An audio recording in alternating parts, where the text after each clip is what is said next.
Quiero pedirte que en esta hora me acompañes, quiero compartirte un mensaje que se titula Su voluntad. Vamos a hablar acerca de la voluntad de Dios para nuestras vidas, qué es la voluntad de Dios, qué tiene que ver conmigo. Bueno, algunas cosas vamos a descubrir en este mensaje titulado Su voluntad.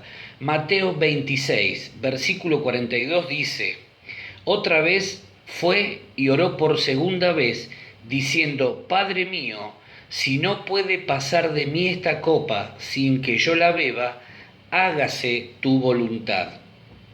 Vemos a Jesús en un momento crucial de su vida y de su ministerio, haciendo una oración trascendente que iba a marcar todo lo que vendría a continuación. Él dice: Padre mío, si no puede pasar de mí esta copa sin que yo la beba, hágase tu voluntad. Otra versión dice: Jesús se fue a orar otra vez y en su oración decía: Padre, si tengo que pasar por este sufrimiento, estoy dispuesto a obedecerte. Hoy vamos a hablar de este principio fundamental en la vida cristiana. Nadie que diga ser cristiano puede obviar este aspecto de la voluntad de Dios. No tiene que ver con un conjunto de reglas la vida cristiana. A veces pensamos, bueno, soy cristiano porque hago esto, porque hago esto, porque hago esto, porque hago esto, o porque no hago esto, porque no hago lo otro, porque esto, porque... Y pareciera ser que tenemos como un conjunto de reglas que debemos cumplir y obedecer para poder decir soy cristiano. La vida cristiana no tiene que ver con reglas o leyes o aspectos puntuales que cumplimos, sino con entender que la idea de Dios es que podamos asemejarnos a nuestro Señor Jesucristo. Y este es un principio fundamental, entender que la voluntad de Dios no es algo abstracto, sino que es algo que viene a mi vida. ¿Para qué? Para que yo primero la pueda comprender y segundo la pueda poner en práctica. Este principio, ese aspecto que nos identificará con Cristo, por eso se llama vida cristiana, es la vida de Cristo replicada en mí y tiene que ver con esto de la voluntad de Dios, que implica la renuncia. Solo cuando podemos entender este principio, este aspecto del que venimos hablando, es cuando nuestra vida será más parecida a la vida de Jesús. El conflicto que se le presenta a muchos cristianos es que quieren ciertos principios, pero no todos. Son selectivos a la hora de elegir qué sí y qué no, y se amoldan fácilmente a ciertas cuestiones que les hacen creer que ellos son cristianos tan solo porque, por ejemplo, vienen a la iglesia o porque alguna vez repitieron ciertas frases de memoria o palabras que alguna vez escucharon por allí y citaron. Mis queridos hermanos, la vida de Cristo no puede ser replicada en mi vida a menos que yo entienda lo que significa esto que estamos hablando, a menos que yo entienda que para hacer la voluntad de Dios yo necesito renunciar. Renuncia es la palabra clave en este tema de la voluntad de Dios, porque al fin y al cabo, si vamos a vivir y vamos a imitar a Cristo, esa palabra define lo que fue su estadía aquí en la tierra. Renuncia. Miremos lo que dice Filipenses capítulo 2, desde el versículo 5 al versículo 8. Filipenses 2, del 5 al 8 dice: haya pues en vosotros este sentir que hubo también en Cristo Jesús, el cual siendo en forma de Dios, no estimó el ser igual a Dios como cosa a que aferrarse, sino que se despojó a sí mismo, tomando forma de siervo, hecho semejante a los hombres, y estando en la condición de hombre, se humilló a sí mismo, haciéndose obediente hasta la muerte y muerte de cruz. Jesús obviamente es el máximo ejemplo en todo. Toda persona que se catalogue, que se defina a sí mismo o a sí misma como cristiana, debe saber que Jesús es el ejemplo sublime, el ejemplo máximo a imitar. Por lo tanto, todo lo que Jesús hizo es todo lo que debiera replicarse también en nuestra vida. Jesús nunca nos pedirá que hagamos algo que antes Él no haya realizado. Él no solo predicó con palabras, sino que justamente respaldó esos dichos con poderosos actos, con poderosos hechos. Renunciar no es un camino más dentro del cristianismo. renunciar a nuestra voluntad no es un camino más dentro del cristianismo. Es el único camino para vivir una vida cristocéntrica. El gran problema, insisto con esto, que tienen muchas personas es que no quieren renunciar a su propia voluntad y deseos. Quieren obtener la bendición de Dios sobre sus vidas sin dejar de lado absolutamente nada de aquello que se les demanda. No quieren dejar nada de su antigua vida. Quieren venir a la vida de Cristo, quieren vivir la vida de Cristo, quieren vivir una vida cristiana de acuerdo a sus propios parámetros. Y eso es literalmente imposible. Jesús renunció a su gloria por aceptar la voluntad del Padre.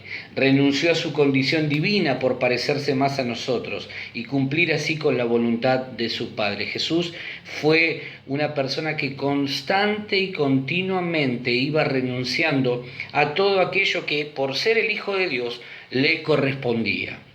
Renunció a su propia vida con tal de salvarnos a nosotros y cumplir así con la voluntad del Padre Celestial. Mi pregunta es: ¿a qué estamos renunciando vos y yo en este tiempo? ¿A qué estamos renunciando vos y yo en este tiempo? ¿Qué cosas estamos dispuestos a entregar por cumplir con la voluntad del Padre? ¿Cuán listos estamos para entregar lo que sea con tal de ver cumplida la voluntad de Dios en nuestra vida, de nuestro Dios y nuestro Señor? ¿Cuán listos estamos para entregar todo aquello que hoy quizás es importante para nosotros, pero que eso nos impide ser parecidos a Cristo? Cristo, dice Filipenses, que no se aferró a su condición divina como argumento para presentarle al Padre y decir yo soy Dios, y no cumplir de esa manera su plan, su propósito. Pensamiento número 1, sin renuncia no hay mayor gloria. Sin renuncia no hay mayor gloria, no hay mayores bendiciones, no hay mayores objetivos que podamos alcanzar. Debemos renunciar a lo que hoy tenemos si es que queremos alcanzar algo más. Jesús debió renunciar entonces a su gloria por obtener una gloria mayor. Nadie puede obtener más si decide mantenerse firme en lo que ha obtenido hasta hoy. Si vos querés lograr algo más en la vida, siempre tenés que estar renunciando, porque de lo contrario te estancás, te acomodás y de ahí no te mueve nadie. Entonces, el pensamiento número 2, tenemos que saber que en Dios siempre hay más. Cada vez que decidimos renunciar a nuestra voluntad, a nuestros deseos, a nuestros planes, por alcanzar los planes de Dios, por llevar adelante los planes de Dios, tenemos que saber entonces que en Dios siempre, siempre, siempre hay mucho más. Ahora bien, podríamos preguntarnos qué es lo que lleva a una persona a querer hacer la voluntad de Dios. ¿Por qué debiéramos nosotros tener la misma actitud de Jesús? Simple y sencillamente, una persona abraza la idea de hacer la voluntad de Dios porque comprendió que no hay otra manera de vivir la vida cristiana. Antes de ser parecido a Cristo, ha decidido renunciar a su voluntad. Mis queridos, no somos cristianos porque cumplamos normas o leyes. Somos cristianos porque hemos tomado la determinación de parecernos a nuestro Maestro y de vivir imitando su estilo de vida aquí en la tierra. Cuando llegamos a Cristo, entonces es porque primeramente morimos a nuestra vieja vida para adoptar una nueva vida, producto de haber resucitado juntamente con Cristo. Es decir, llego a Cristo, muero a esa vieja vida que tenía antes de Cristo, y cuando le abro mi corazón a Jesús, lo que está provocándose en mi vida es una nueva vida. Resucito juntamente con Cristo, pero resucito a una nueva vida, donde ya lo viejo no tiene lugar, no tiene espacio en mi corazón, en mi mente, en mi accionar cotidiano. Soy una persona que ha tomado la determinación de ser más como su Maestro.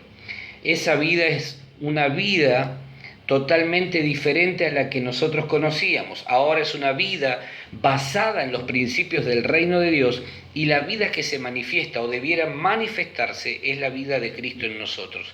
Ya no vivo yo, decía Pablo, ahora vive Cristo en mí.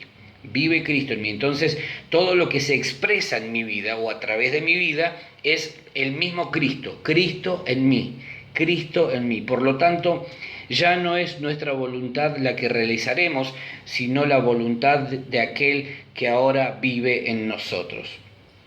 Esto es lo fantástico cuando empezamos a comprender lo que tiene que ver con la voluntad de Dios. Jesús entonces debió morir a su voluntad porque de no haberlo hecho nunca hubiese, por ejemplo, haber podido ir a la cruz. Si Jesús no hubiese renunciado a su voluntad para abrazar la voluntad de su Padre, nunca hubiese podido ser, por ejemplo, el Salvador del mundo. Hubiese sido el Hijo de Dios, pero no el Salvador del mundo. Entonces nosotros tenemos que entender esto. Somos hijos de Dios, pero también tenemos que entender que Dios espera que vivamos continua y constantemente renunciando a nuestra propia voluntad solamente para causarle placer a Él y que Él se pueda agradar de nuestra vida. Pensamiento 3. Priorizar nuestra voluntad por encima de la voluntad de Dios es una señal clara de que aún Jesús no es nuestro Señor. Porque Jesús nos enseña que para agradar al Padre lo primero que tenemos que hacer es aprender a renunciar, aprender a morir cada día, a morir a nuestros deseos, a morir a nuestros preconceptos, a morir a nuestras ideas, a todas aquellas costumbres que a lo mejor hemos mal aprendido durante años. Necesitamos despojarnos de todas esas cosas y la única manera es el camino de la renuncia. Cuando una persona prioriza su propia voluntad por encima de la voluntad de Dios, es una clara señal de que Jesús todavía no es su Señor. ¿Es su Salvador? Sí, probablemente sí, pero no es Señor de su vida, no dirige aún los pasos de esa persona. La muestra más clara y más concreta de que Jesús es nuestro Señor es el anhelo ferviente que nos envuelve por querer hacer su voluntad y no la nuestra. Cuando Cristo es Señor de nuestra vida, lo único que deseamos es hacer todas aquellas cosas que a Él le agradan y llenan su corazón de placer.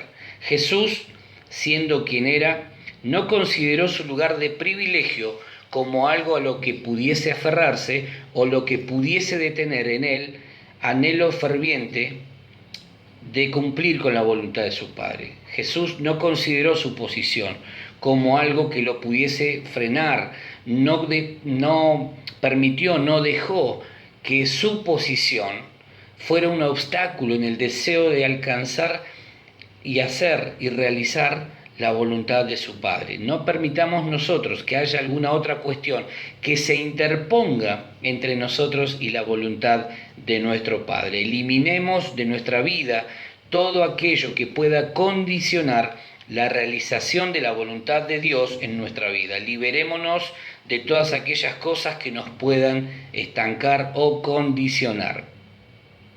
Mirá lo que dice Romanos 12:2. No os conforméis a este siglo, sino transformaos por medio de la renovación de vuestro entendimiento, para que comprobéis cuál sea la buena voluntad de Dios, agradable y perfecta. Pablo dice 3 cosas respecto de la voluntad de Dios. Dice que es buena, que es agradable y que es perfecta. Pero también nos dice que la única manera de comprobar dicha voluntad es renovando nuestro entendimiento, es decir, cambiando nuestra manera de pensar. ¿Quién puede pensar de nosotros que es agradable y buena la voluntad de Dios cuando lo que te espera por delante es la cruz y la muerte? Parecería una locura pensarlo de esa forma. Solo alguien que ha cambiado su manera de ver y de pensar y quien pudo comprender que Dios tiene pensamientos de bien y no de mal y que nos dará un final lleno de bienestar tal como lo ha prometido. Solamente una persona que ha renovado su manera de pensar, que ha cambiado su manera de pensar y de ver las cosas, es una persona que puede considerar que delante de esa cruz hay algo mejor todavía esperándolo. Solo alguien que ha comprendido que todas las cosas ayudan a bien, todas las cosas ayudan a bien a los que aman a Dios, que puede tener la certeza en su corazón entonces de que la voluntad de Dios es perfecta, aun cuando el mundo se esté sacudiendo a su alrededor, esa persona permanecerá firme y confiada. ¿Por qué? Porque ha comprendido que la voluntad de Dios para su vida es buena, es agradable y es perfecta.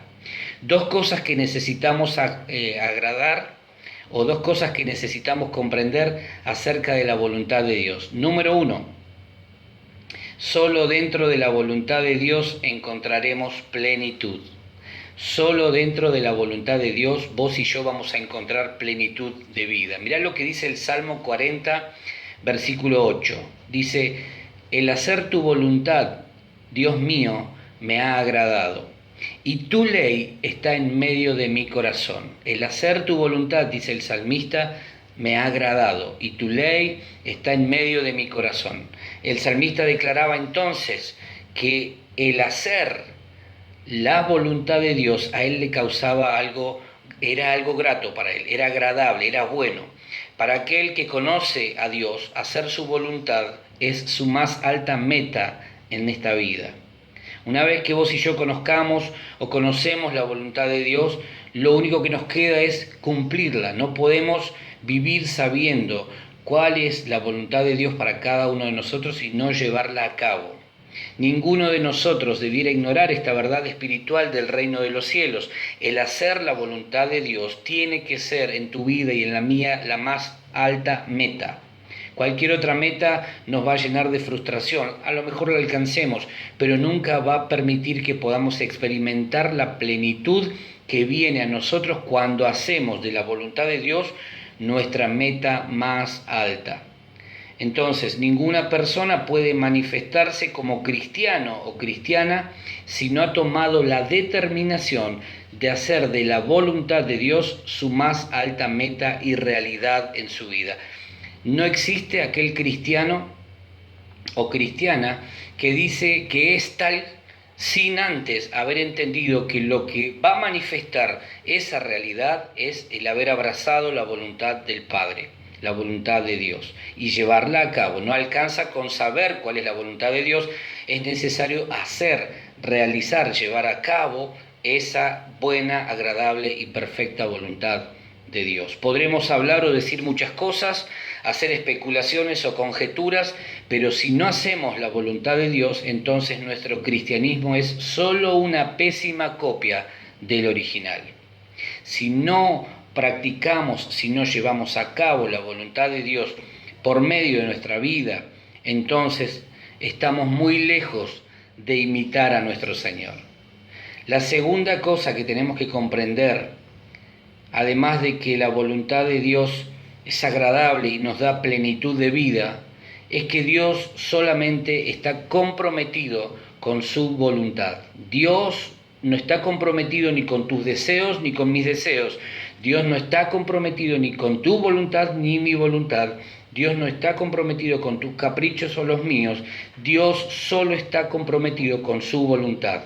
Mirá lo que dice Mateo 6, 9 y 10. Dice, vosotros pues oraréis así: Padre nuestro que estás en los cielos, santificado sea tu nombre. Venga tu reino, hágase tu voluntad como en el cielo, así también en la tierra. Todo lo que Dios ha hecho a lo largo de los siglos responde a solamente una cosa: su buena, agradable y perfecta voluntad. Dios solamente está comprometido con su voluntad. Aún el hecho de haber ofrecido y entregado a su Hijo en sacrificio por los pecados de la humanidad responde a su buena, agradable y perfecta voluntad. ¿Por qué? Porque Dios está comprometido solamente con ella, con su voluntad, no con la nuestra. Dios no está comprometido con mi voluntad ni con la tuya. Dios está comprometido con aquello que Él afirmó sea, es y será su voluntad. Por lo tanto, no esperemos entonces que Él responda a nuestros caprichos o deseos. Las respuestas de Dios a nuestras oraciones vendrán en torno a lo que tiene que ver con su buena, agradable y perfecta voluntad para tu vida y para la mía. A veces hay oraciones que Dios no responde, no porque Dios no quiera, sino porque simple y sencillamente no forman parte de su buena, agradable y perfecta voluntad para tu vida y para la mía. Revisemos eso. Por eso, aquí tal vez encontremos entonces la razón del por qué hay cosas que no hemos alcanzado aún en nuestra vida. Quizá no forman parte de esa voluntad buena, agradable y perfecta de Dios para nosotros. Solo cuando maduramos en Cristo es cuando comprendemos 100% lo que esto significa. Mientras no crezcamos y maduremos, entonces nos será difícil poder abrazar esta verdad espiritual. Dios está absolutamente comprometido con su voluntad. Por encima de cualquier otra voluntad, por encima de cualquier otro deseo, por encima de cualquier otro capricho o intención, Dios está enteramente comprometido con su buena, perfecta y agradable voluntad. Volvamos entonces al punto de partida. Que la voluntad de Dios se realice en nuestra vida es primeramente el resultado de haber comprendido que el único camino, la única vía posible para lograrlo es a través de la renuncia a seguir nuestra voluntad. Vos y yo, si queremos agradar a Dios, tenemos que saber que la única manera de que su voluntad se pueda cumplir en nuestra vida es renunciando a nuestros deseos, a nuestras intenciones, a nuestra voluntad. Renuncia es la palabra clave. Si yo quiero entender la voluntad de Dios para mi vida, debo renunciar primeramente a mi voluntad. Recuerda esto, nunca se trató de nosotros, siempre se trató de Él y de su voluntad. No hay ni habrá persona más dichosa, más feliz que aquella que abraza la voluntad de Dios para su vida y la lleva adelante, aun cuando eso signifique darlo todo por Él. Mi querido hermano, yo quiero bendecirte con esta palabra y dejarte ahí para que reflexiones. No se trata de tu voluntad ni de la mía, se trata de su voluntad. Y la única manera que vos y yo tenemos de poder agradar el corazón de Dios es renunciando a nuestra voluntad, renunciando a nuestros ideales, a nuestros caprichos, a nuestros deseos, para abrazar su voluntad y saber que cuando abrazamos su voluntad hay placer también para nuestra vida, pero fundamentalmente abrazamos y su voluntad viene a nuestra vida como algo precioso, como algo placentero. Te bendigo en esta hora. Que esta palabra nos ayude a mejorar en nuestro caminar diario y que cada día podamos experimentar la buena, agradable y perfecta voluntad de Dios para cada uno de nosotros. Un abrazo grande para cada uno de ustedes. Que el Señor les bendiga mucho. Que tengan una semana bendecida y nos estamos encontrando en nuestras reuniones online. Que el Señor les bendiga. Abrazo grande a todos.